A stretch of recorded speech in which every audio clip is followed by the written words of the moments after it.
Okay, continuing on. Now let's include the string library. So pound include C string. Again, there was a string library involved in the C language. Now that we've gone to C++, we have this C string, which will do things like finding the size of string arrays. In the old days, you'd have to look for when you found the 0. When you found the 0, then you knew that was the size of your string. And even though I have 15 characters here, I can concatenate words to this. And concatenate is the fancy word that just means bringing two strings together. Okay, so if you do concatenate array strings, make sure you've got enough room, because if you blow beyond the bounds of the array, then you'll get unpredictable output. Okay, so let's look at two character strings. So let's do something like this. Char name 1. I'm going to go way overboard and make this, I'll say 30 characters. And I will say it's the word Burlington. Okay. Char name 2. This one doesn't have to be as long. You can see what I'm doing. I'll make it 15, and I will call it county. All right, and how about a, well, I'll leave it like this. We will have a full name. You can see what we're going to do. We're going to concatenate Burlington and county. So what, one of the libraries that we can use is something like this. If I want to concatenate them, strcat. There's the stringcat library, which will concatenate those two. And I will put them in parentheses, and I want to concatenate name 1. Oops, with name 2. And let's see out name 1, because the first parameter is the destination, well, really the target, and this is the source adding to destination, concatenating andel, and I don't need RCBC anymore. I'll comment that out. Okay, save that. Okay, let's run it.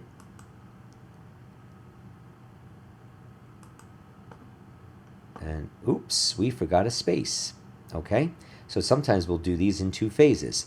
So perhaps we should have said before this strcat name 1 with quote space quote. So then we'll have Burlington space and then Burlington space with county, and we have Burlington County. Compile. Okay, and I have a problem. It's because this space is a character, it's not a string array. So we have to do something silly. I mean, we could put a space here after Burlington, or we could do this. Char, we'll call it space. And it is 1 character long, and it is quote space quote. So we will append a space to it. And then when we're done with the space, then we'll append the name, and then we'll have it. Okay. Oh, the char array is too long because this is a great example here, because I have this 1 character here. Where's the null terminator go? You got to make it 1 larger. Then the null terminator goes in there. That's why it's yelling at me here. Okay. Compile. All's taken care of. Run. Ta-da! Burlington County. Great, we've got that in there. So this is the string concatenation. I can do something like this. Suppose I only want to concatenate a certain number of letters from name 2. So that I'll comment this out. Suppose I just want to do Burlington Co. I can do something like this. STRN cat. And that N stands for the number of elements I'm going to concatenate. So I'm going to concatenate name1, which has the space in it, with name2, but I'm only going to take 2 characters from name2. Okay? Compile. Run. There it is. So you can use string ncat, okay, for concatenating them. So concatenation is a pretty cool tool to use, especially if you have, if you're making a password, let's say, and you want to take someone's, some letters of someone's first name and the last name. Well, you never want to do that for a password, but maybe for a login ID. And look at your own Burlington County IDs, how they're an algorithm based on your first initial and last name. Same kind of function happening here. We find out what the name is, and we can concatenate and create these IDs. All right, so that's concatenation. How about comparing? Are these 2 strings equal? You can't do something like this. In fact, if I say if, let's see, name1 identically equal to name2, then I can say something like cout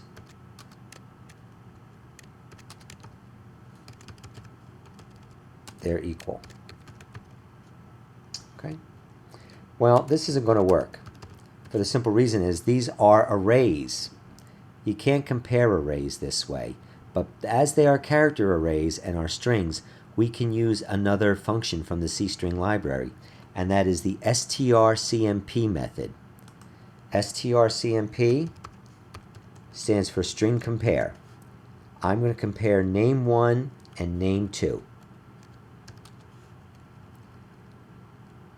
And string compare is going to return a number. If the number is,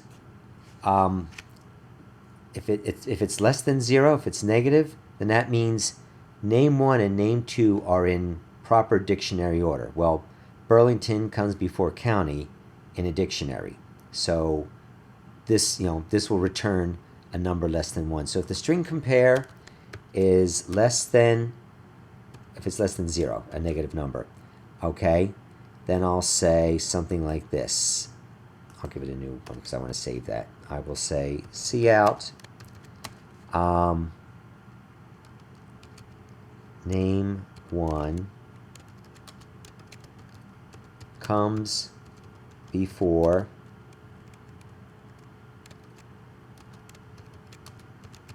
name2.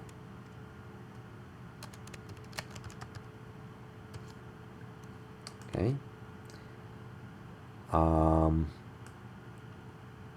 Let me copy this, and I can say if it's greater than 0, then name1 comes after. Or I could switch and call that name2. You know what? I think I'll do that if we're talking about alphabetization. Okay, and then down here, the last one, if the string compare is identically equal to 0, they're equal. If one letter is off or one letter is uppercased in it, game over. Okay, again, think about a dictionary comparison. Okay, did I get this right? No errors. There we go. Run it. Burlington Co. comes before county, of course. If I had something like, well, see, when I do the string cat, that's going to mess me up. So I'm not going to do any concatenation. But what I will say here is, let me change this to country.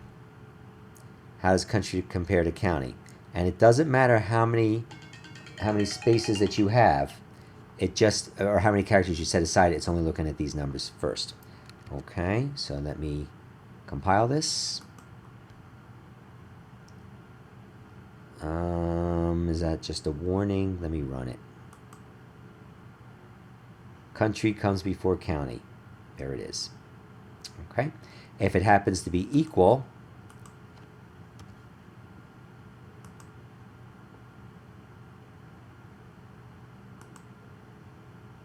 they're equal. All right, my timer went off. Time to close down this lecture. Okay, close these guys. All right, catch you in the next one.